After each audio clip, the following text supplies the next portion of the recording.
Ang pag-ibig ay hindi pinipilit sa taong wala namang pagtingin sa'yo. Pwede kang magmahal ng iba at ibaling ang atensyon sa mas karapat-dapat na may-ari ng puso mo. Magandang araw po sa inyo at sa lahat ng mga nakikinig.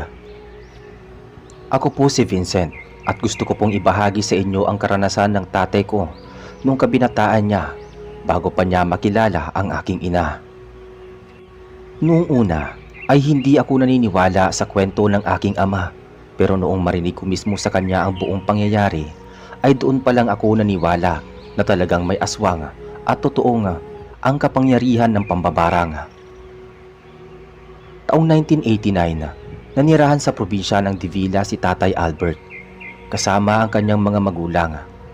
Ikalima siya sa kanilang 6 na magkakapatid at siya na lamang ang natitirang nag-aaral. Lahat ng kanyang mga kapatid ay nagkaroon na ng sariling pamilya. Nasa 14 na ang edad niya noong mga panahong iyon. Hindi naman pihikan sa babae si Tatay Albert. Ang totoo, isa siyang matinik na babaero. Marami siyang babaeng napaiyak, lalong-lalo na noong binatilyo pa lamang siya. Minsan pa siyang pinaputukan ng baril ng mga magulang ng kanyang nililigawan at kamuntik na din siyang masaksak ng itak dahil sa maling akusasyon na di umano ay nabuntis niya ang nobya. Pero kinalaunan ay nabunyag din ang katotohanan na lumandi pala ito sa ibang lalaki at ang lalaking yun ang nakabuntis sa kanya. Nabawasan ang pagiging babaero niya nung maging konsorte siya sa Flores de Mayo at nakapareha niya ang isang magandang babaeng nagngangalang Soledad. May kaya sa buhay ang pamilya ni Soledad. Mga dayo lamang sila sa probinsya at nagmula sa may syudad. Medyo may kabataan si Soledad kay Tatay Albert. Nag-aaral pa lang ito sa unang bahagi ng sekundarya, samantalang si Tatay Albert naman ay nasa ikatlong bahagi ng sekundarya. Hindi nagtagal ay naging magkaibigan sila at lumalim ang nararamdaman ni Tatay Albert kay Soledad. Kaya sinubukan niya itong ligawan, kaso ay nag-alangan siya noong una. Dahil may pagka-istrikto ang mga magulang ng dalagita at hindi pabor sa kanya sapagkat mahirap ang pamumuhay ng pamilya ng tatay ko. Pero nagtiyaga sa panliligaw si Tatay Albert. Sumabay siya sa mga manliligaw ni Soledad na maraming mga dalang pagkain at kinuha din niya ang loob ng mga magulang ni Soledad. Kaya hindi nagtagal ay nagustuhan na rin siya ng mga ito. Kaso ay dumating ang isang mayamang karibal ni Tatay Albert na nagngangalang Juanito at isa ring dayo na buhat sa malayong lugar. Nasilaw ang pamilya ni Soledad sa magara nitong kotse pati sa mga mahal at galante nitong ibinibigay ng mga pagkain at tsokolate. Nalaman pa nila nga may-ari ng malawak na taniman ng palay at mais ang mga magulang ni Juanito sa malayong lugar. Kaya naman, sinulsulan nila si Soledad at mas pinaburan si Juanito kaysa kay Tatay Albert. Wala namang nagawa si Soledad kahit unti-unting nahuhulog ang loob niya sa aking ama, mas pinili niyang sundin ang kanyang mga magulang. Sinagot niya si Juanito kahit wala siyang nararamdaman para dito. Noong malaman iyon ni Tatay Albert ay sumama ang loob niya kay Soledad. Hindi niya ito pinapansin kahit nakikita sila sa paaralan. Dumalas ang pagsama niya sa kanyang mga barkada at napabayaan ang pag-aaral. Umalik din siya sa pagiging babaero at humanap ng mga babaeng panakipbutas para makalimutan si Soledad. Nabahala ang mga magulang ni Tatay Albert. Nagawa pang umuwi ng kanyang panganay na kapatid na si Tio Agustin at inalamang tunay na kalagayan nito. Si Tio Agustin kasi ang pinakamalapit kay Tatay Albert at dito lamang siya nakikinig sa tuwing pinapayuhan siya nito. Isang araw ng Sabado ay nasorpresa si Tatay Albert pagkakita niya kay Tio Agustin na biglaang napauwi sa kanilang bahay. Nasermonan siya nito ng paulit-ulit nang malaman ang buong pangyayari kung bakit siya lumiliban sa klase at mas pinipiling makipagbarkada pati panluloko sa ibang babae. Hinikayat siya ni Tio Agustin na bumalik sa pag-aaral dahil iyon lamang ang kanyang mabibigay sa kanya pati ng mga magulang. Ipanaalala pa ni Tio Agustin na maswerte si Tatay Albert dahil ang dalawang nauna nitong mga kapatid ay hindi man lang nakaabot sa sekundarya at nakipag-asawa na. Doon palang naliwanagan ang isip ng aking ama. Naglaan ng 2 araw si Tio Agustin sa kanilang bahay bago bumalik sa baryo, Consolacion. Bumalik si Tatay Albert sa paaralan. Binawasan niya na ang paggala kasama ang mga barkada. Hindi nagtagal at tumaas na muli ang mga grado niya. Nakabawi na siya sa kamuntik ng pagkasira ng kanyang pag-aaral at buhay dahil sa pagkabigo sa pag-ibig. Kaya lang ay nagpatuloy pa din ang kaliwat kanan niyang pamabangka sa 2 ilog. Katwiran niya ay gusto pa rin niyang maghiganti kay Soledad at ginagawa niya iyon sa ibang babae. Sa kabilang dako, dumating sa punto na lumaganap na naman ang pag-iral ng mga aswang at pambabarang sa probinsya. Halos linggo-linggo ay merong mga bangkay ng mga tao na matatagpuan na may malalalim na sugat at hiwa sa mga dibdib at tiyan. Nawawala ang kanilang mga puso at atay habang luray-luray ang mga bituka. Bukod doon, ang mga magkakakapit bahay at ibang residenteng may alitan ay isa-isang nagkaroon ng mga karamdaman at pinapatay ng mga insekto sa loob ng kanilang mga katawan. Nangamba ang karamihan sa mga residente. Ang iba sa kanila ay nangingibang bayan at ang iba naman ay naglalagay ng mga proteksyon sa kanilang mga tahanan. Kahit ang mga kabataan ay pinagbabawalang gumala sa gabi sa takot na baka madagit ng mga aswang. Pinapaiwas din sila sa ibang mga dayo at baka mapag-interesan, mabarang pa sila nang wala sa oras. Lumipas ang 1 taon at nakaabot sa ika-4 na baitang si Tatay Albert. Kapansin-pansin na napaghihiwalay niya na ang kanyang mga pinagsasabay-sabay na mga kasintahan. Medyo nagbago ang pananaw niya sa buhay at nagseryoso siya sa pag-ibig at tumigil sa pambababae noong makilala niya si Cecil na aking ina. Kamag-aral siya ni Tatay Albert. May katapangan ito at siya lamang ang nakasisindak sa tatay ko para tigilan ang panluloko sa mga naging kasintahan nito. Humanga si Tatay Albert sa pagiging prangka ni Cecilia. Kahit na may katapangan, meron din itong iba pang katangian tulad ng pagiging mabait, mapagbigay at palakaibigan. Kaya naman hindi malayong nahulog ang loob niya para dito. Nakatira ito sa may kalayuan sa mismong bayan at matatagpuan sa gawing bundok. Nainis ang mga magulang ni Tatay Albert kung bakit sa dinami-dami ng mga mapupusuan nitong babae, iyon pang nakatira sa bundok. Baka daw isa itong aswang, kaya sa malayong lugar naninirahan. Pinabulaanan naman iyon ng tatay ko at sinabing hindi aswang si Cecilia, sadyang may kalayuan lamang ang bahay nito. Noong mga panahong yon, ay madalang ang mga sasakyan sa lugar ni Tatay Albert. Kaya naman walang ibang paraan kung hindi ang maglakad.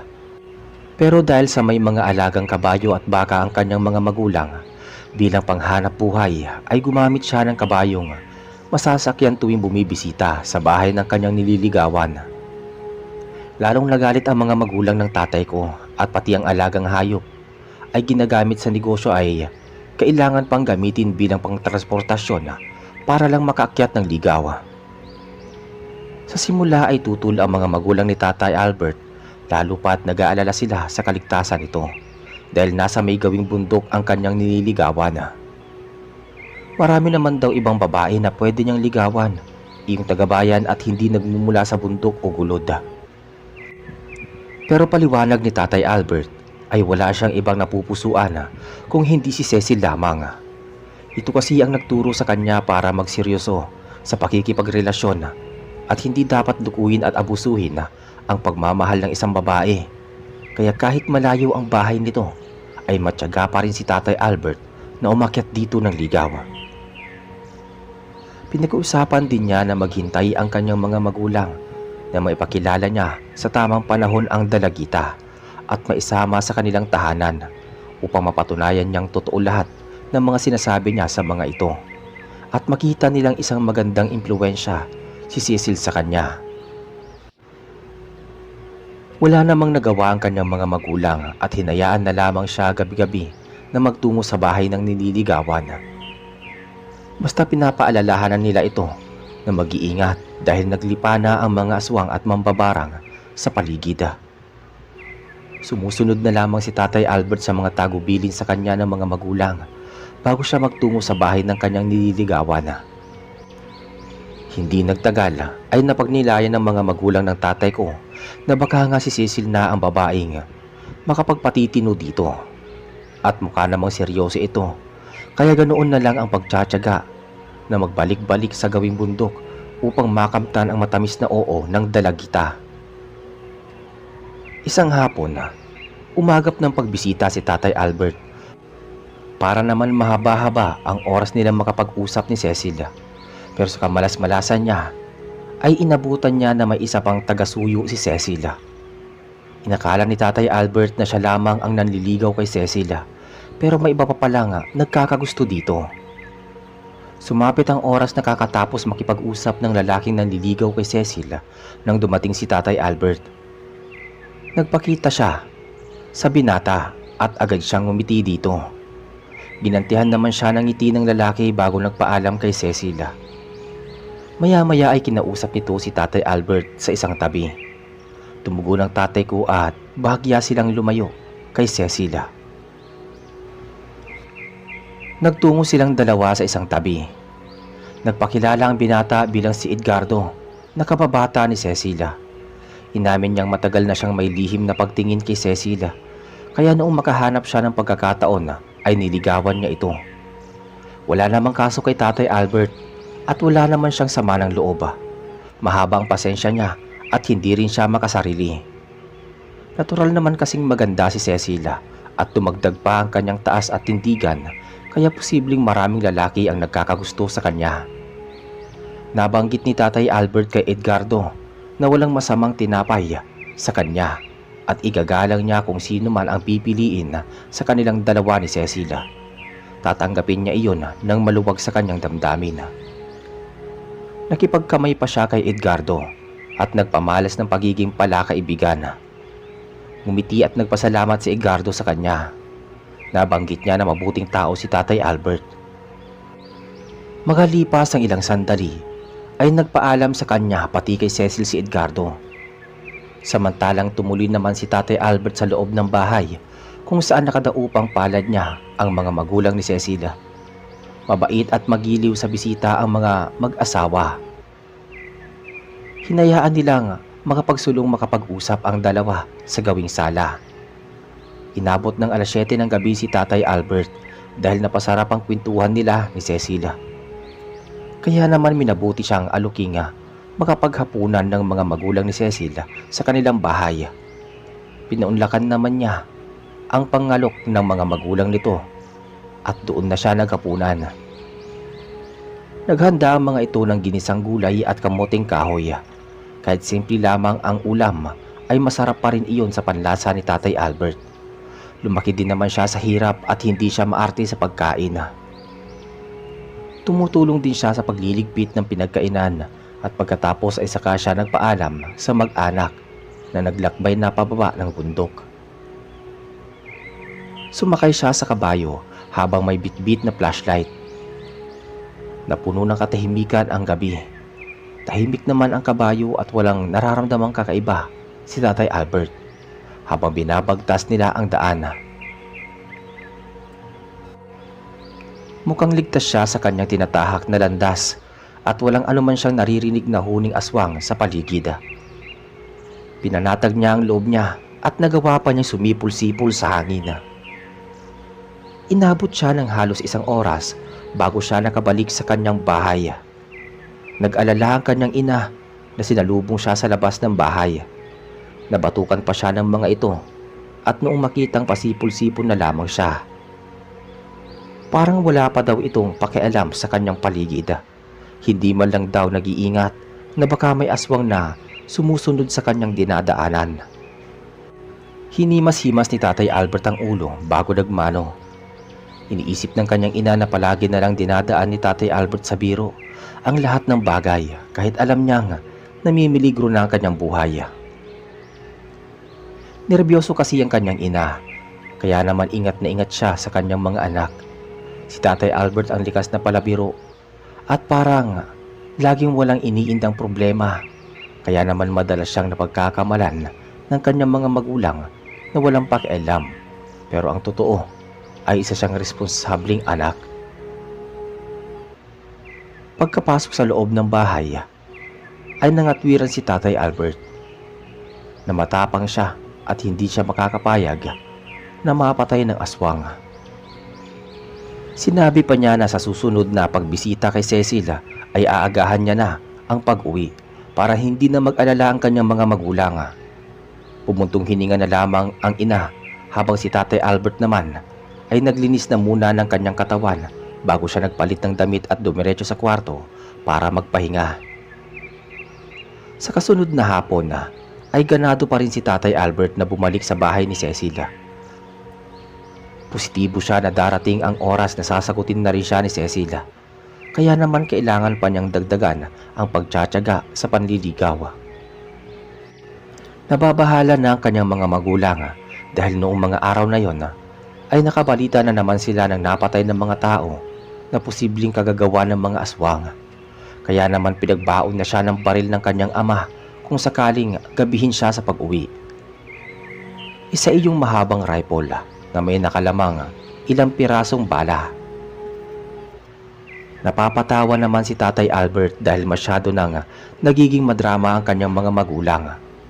Wala naman daw aswang na lumalaganap sa lugar nila. Nainis ang tatay niya kaya naman nakatikim siya ng mura at bulyaw buhat dito. Medyo napahiya at nagulat siya dahil doon iyon din ang unang pagkakataon na mapagalitan siya nito, kaya napilitan na siyang dalihin ang barila. Nagpasalamat na lamang siya sa pagmamalasakit nito sa kanya. Sumakay na siya sa kabayo at nagmamadaling makarating sa bahay ng nililigawan. Pagdating niya sa bahay ni Cecil ay kaagad na bumungad sa kanya ang dalagita. Eksaktong wala pa si Edgardo, kaya lumawak ang ngiti niya sa labi. Malaking pagkakataon iyon upang mahabang oras ang mailaan nila sa isa't isa. Matagal silang nag-usap ni Cecil at nasorpresa pa si Tatay Albert nang magseryoso sa pagsasalita si Cecil at ipinahayag nito ang kanyang tunay na nararamdaman. Kinabahan ng tatay ko na baka hindi siya piliin ni Cecil at tuluyan na itong lumayo sa kanya, ngunit taliwas pala ang iniisip niya. Walang paglagyan ng kasiyahan ni Tatay Albert nang mismong marinig niya ang malamyos na tinig ni Cecil at nakamit niya ang matamis na oo nito.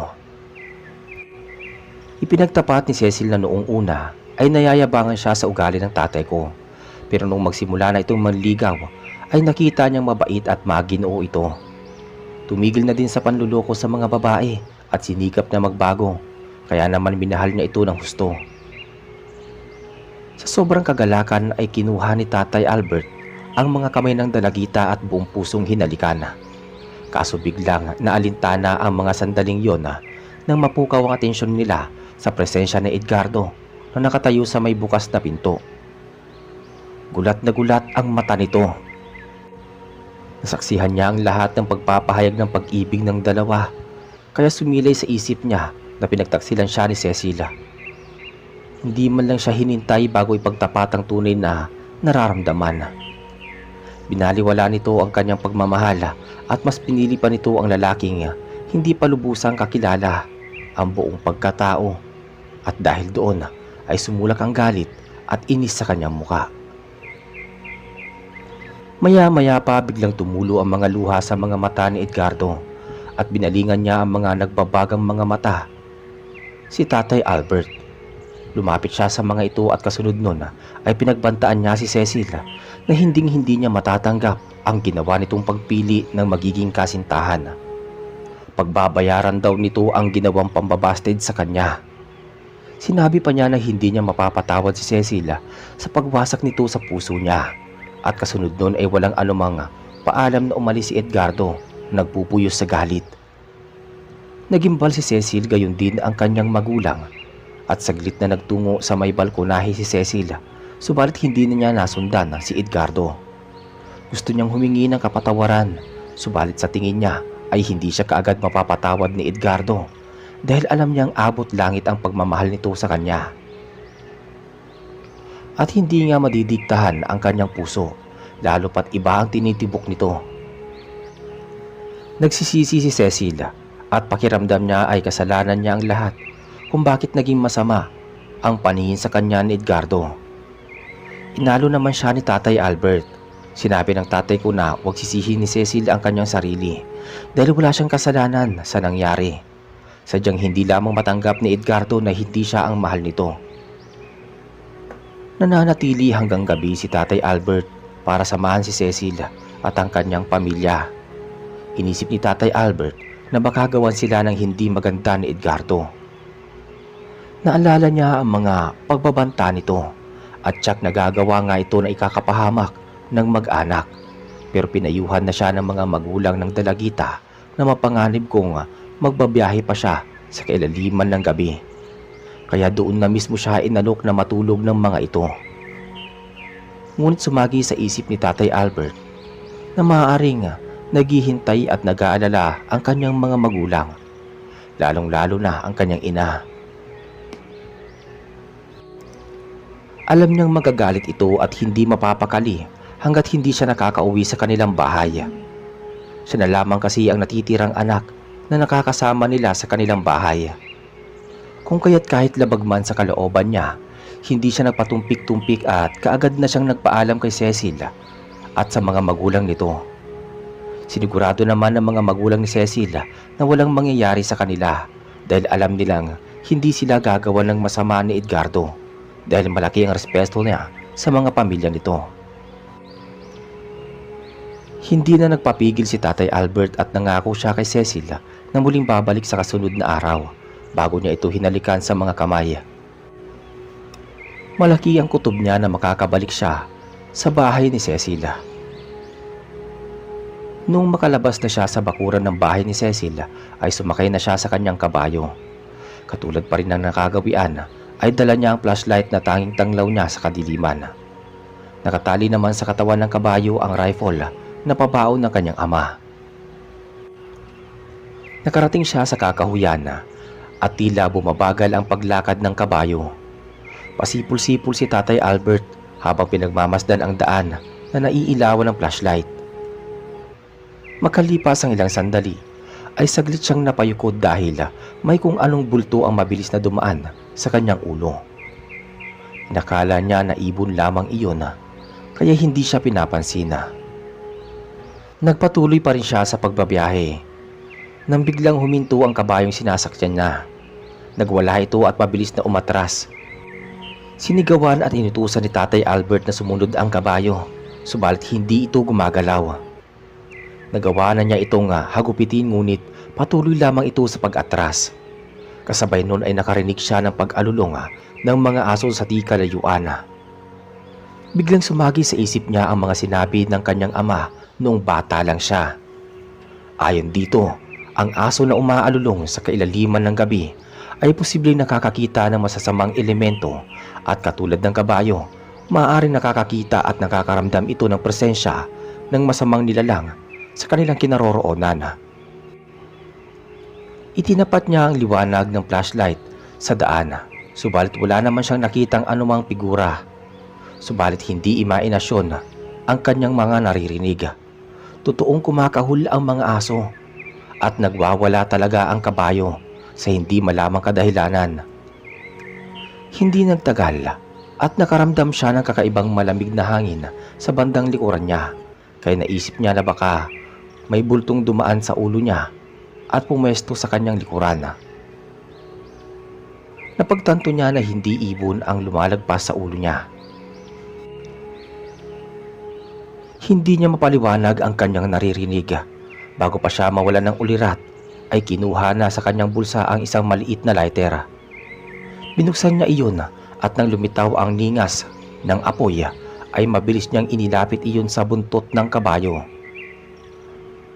na naging sanhi upang magwala ito at dali-dali siyang sumakay at mabilis na kumaripas ng takbo ang kabayo.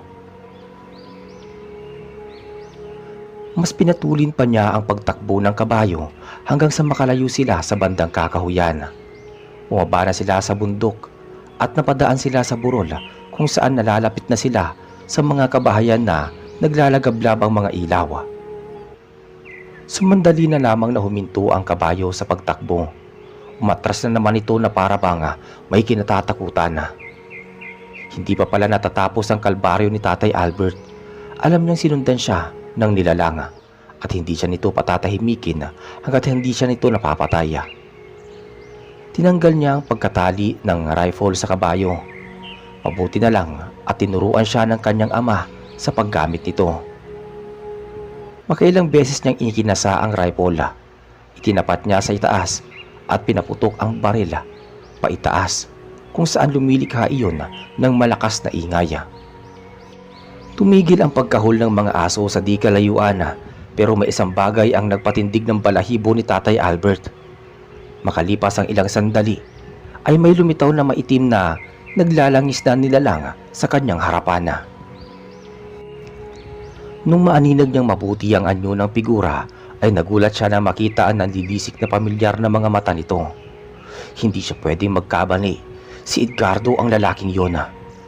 Tumutulo pa ang malapot nitong laway at bago pa siya atakihin ito ay tinutok niya ang rifle at paulit-ulit na pinaputukan si Edgardo pero mabilis naman itong kumikilos at nakakaiwas sa bala ng barila. Kinausap ni Tatay Albert si Edgardo at sinabihang itigil na ito. Lalo na ang pananakot sa kanya. Maging patas sana ito at tanggapin ang pagkatalo. Makakahanap pa naman siya ng ibang babae na masigit kay Cecilia.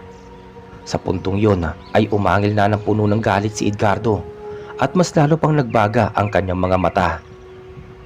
Hinabol ni Tatay Albert ang nilalang, ngunit nang maulinagan niyang may mga kalalakihang papalapit sa kanilang direksyon na may mga dalang sulo, ay nasilayan ni Tatay Albert ang kabuuan ng pangangatawan ni Edgardo at natiyak niyang isa iyong aswang. Inasinta niya ang aswang at nataplisan ito sa balikat bago pa nagkubli sa isang mataas na puno bago tuluyang naglaho. Dumating ang mga kalalakihan at inabutan nilang mag-isa si Tatay Albert. Pinaliwanag ng tatay ko ang buong nangyayari at tinulungan siya ng mga kalalakihan na makababa sa burol. Habang naglalakad sila ay naikwento ng isa sa mga kalalakihan na nagngangalang Epifanio na di umano ay meron din silang hinahanap na aswang sa may bahaging bundok.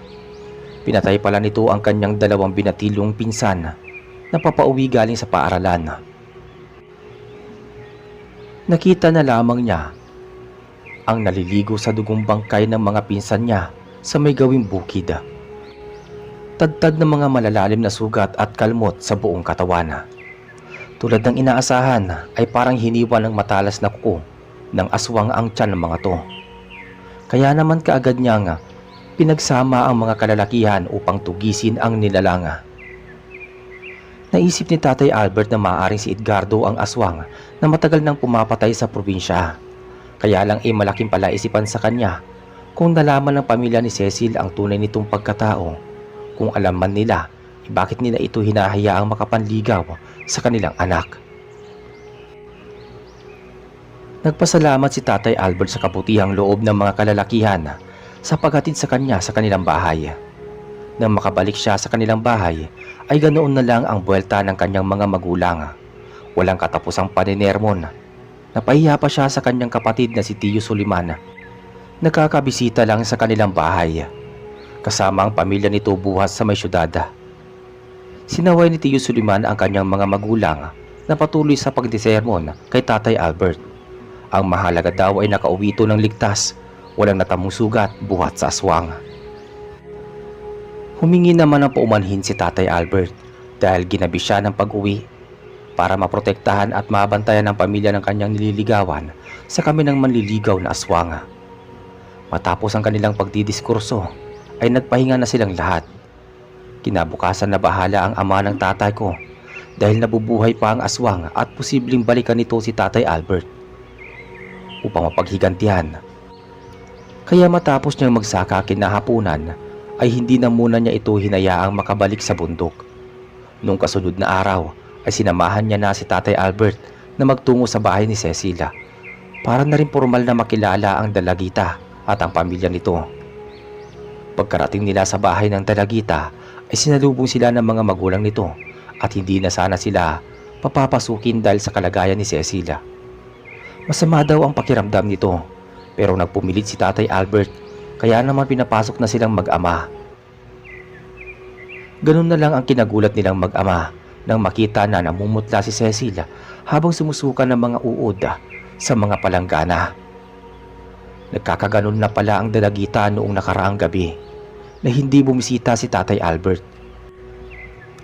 Dinala na si Cecil ng kanyang mga magulang sa albularyo at maging sa magagaling na manggagamot at ang tanging na isagot lamang nila ay binarang ang dalagita at hindi nila kayang mapagaling dahil malakas ang ginagamit na pambabarang nito. Nalaman ng mga magulang ni Cecil na lalaki ang may kagagawa ng pambabarang. Dulot ng matinding galit at paghihiganti kaya binarang si Cecilia. Hinala ng mga magulang ni Cecil ay si Edgardo ang may kagagawa nito. Mangyari kasing hindi ito sinagot ni Cecil noong malaman nito sa ilang mga kakilala na isa palang aswang si Edgardo, kaya ayaw niyang mahalin o malahian ng pagiging aswang. Hindi pala alam ng pamilya ni Cecil na nabibilang sa angkan ng mga aswang si Edgardo at ang masaklap pa ay may kaalaman din sila sa mga itim na kapangyarihan ng pambabarang. At isa pa, tanging pagkakaibigan na lamang ang kaya niyang maisukli sa binata dahil talagang si Tatay Albert ang tinitibok ng kanyang puso at wala ng iba. Nabanggit ni Lolo Giromino na ama ni Tatay Albert na mayroon siyang kakilalang marunong magbalik ng barang sa taong gumawa ng barang. May kaalaman din sa rebuelta at pagpatay ng mga mangkukulam at mambabarang. Kaya naman, saglit na muna kaming nagpaalam sa kanilang mag-anak at bumaba ng bundok. May kalayuan din ang bahay ng kakilala ni Lolo. Nung makarating sila sa kubo nito, ay nakipag-usap at nakiusap si Lolo na pagalingin ng nobya ni Tatay Albert. Pumayag ang matandang nagngangalang Kaelmo at magkakasama silang nagtungo sa bahay ni Cecilia.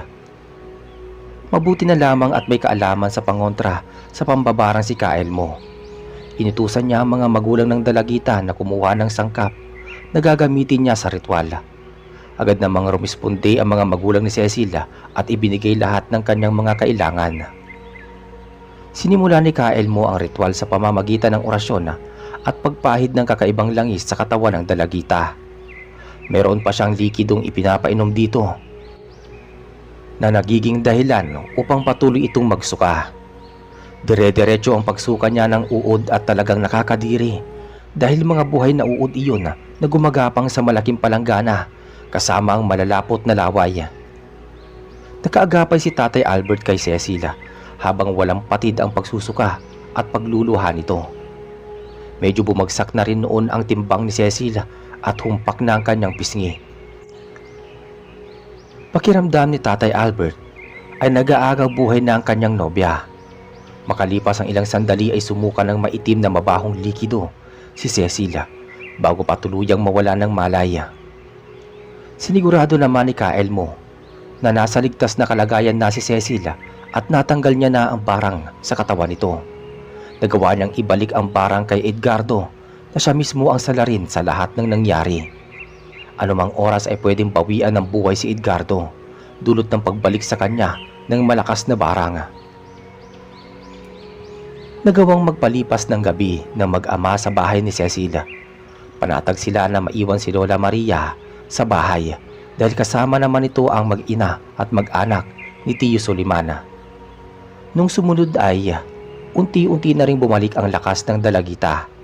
Kahit medyo nahihilo pa rin siya, ay inaalalayan siya ng kanyang mga magulang pati ni Tatay Albert. Nagpasalamat ang mga magulang ng dalagita kay Kaelmo, pati ang mag-ama, kaya pinapaunan pa sila ng mga espesyal na kakanina bago sila bumiyahe pabalik sa kanilang bahay. Humiwalay si Kaelmo sa mag-ama. Pagka-uwi naman ng mag-ama, ay pinagtapat nila sa kanilang pamilya ang nangyari. kung bakit hindi agad sila nakauwi. Naliwanagan naman si Lola Maria at nawala ang labis niyang pag-aalala sa mag-ama. Humanga si Tiyo Suliman sa dedikasyon at pagmamahal ni Tatay Albert kay Cecil. Sadyang tinamaan daw talaga ito ng pag-ibig sa kanyang katawan. Sa mga sumunod na araw ay nabalitaan na lamang ng mga residente, partikular na ang pamilya ni Cecil, na ng ibang bayan na ang pamilya ni Edgardo matapos nadapuan ng matinding karamdaman at namatay si Edgardo at teorya pa ng iilan sa nakakita dito na mukhang binarang ang binata at halos butot balat na ito na nag-aagaw buhay. Naawa naman si Cecil sa naging kalagayan ng kanyang kababata, subalit wala naman siyang nagawa dahil alam niyang ang barang na iyon ang naging mitya rin ng kanyang buhay. Pinagdasal niya sa Diyos sa kabila ng malaking kasalanang nagawa sa kanya ni Edgardo ay mapatawad niya ito kahit na sa kabilang buhay na ito. Napagtanto niya na walang magandang idudulot ang pagiging makasarili at paghihiganti sa larangan ng pag-ibig. Kaya naman hindi pinagsisisihan ni Cecil ang kanyang pasya na piliin si Tatay Albert bilang kanyang kasintahan. Nagtapos ng pag-aaral sa sekundarya ang magkasintahan. Pinag-aral sa malayong lugar si Tatay Albert ng kanyang pangalawang kapatid na si Tio Pablo. Nakapag-aral ng 2 taong kursong kolehiyo si Tatay Albert at kahit papaano ay nagkaroon siya ng trabaho. Samantalang si Cecil naman ay pinagtulong-tulungan ng kanyang mga magulang at mga kamag-anak na makapag-aral sa may syudad ng 4 na taong kurso sa kolehiyo. Mas naging maganda ang kanyang naging buhay noong makapagtapos siya sa kolehiyo at maging lisensyadong doktor bago siya bumalik sa kanyang probinsya. Dumating ang panahon at talagang sina Tatay Albert at Nanay Cecil na ang nakatadhanang magkatuluyan. Lumipas pa ang ilang buwan ay naisipan na rin nilang magpakasal noong nakaipon na sila ng sapat na pera. Namanhikan ang pamilya ni Tatay Albert at nakita naman ng kanyang mga magulang na talagang isang mapagkakatiwalaan at mabuting babae si Nanay Cecil. Kaya naman madali na nila itong natanggap at hindi nagtagal ay nagpakasal nga silang dalawa at kaming dalawa ng kapatid kong si Kuya Enyiro ang naging bunga ng kanilang pagmamahalan. Hanggang dito na lamang po ang kwento ni Tatay Albert at nawa ay nakapagbigay ito ng inspirasyon at kilabot sa mga taga-subaybaya. Maraming salamat po sa inyong pakikinig. Hanggang sa muli.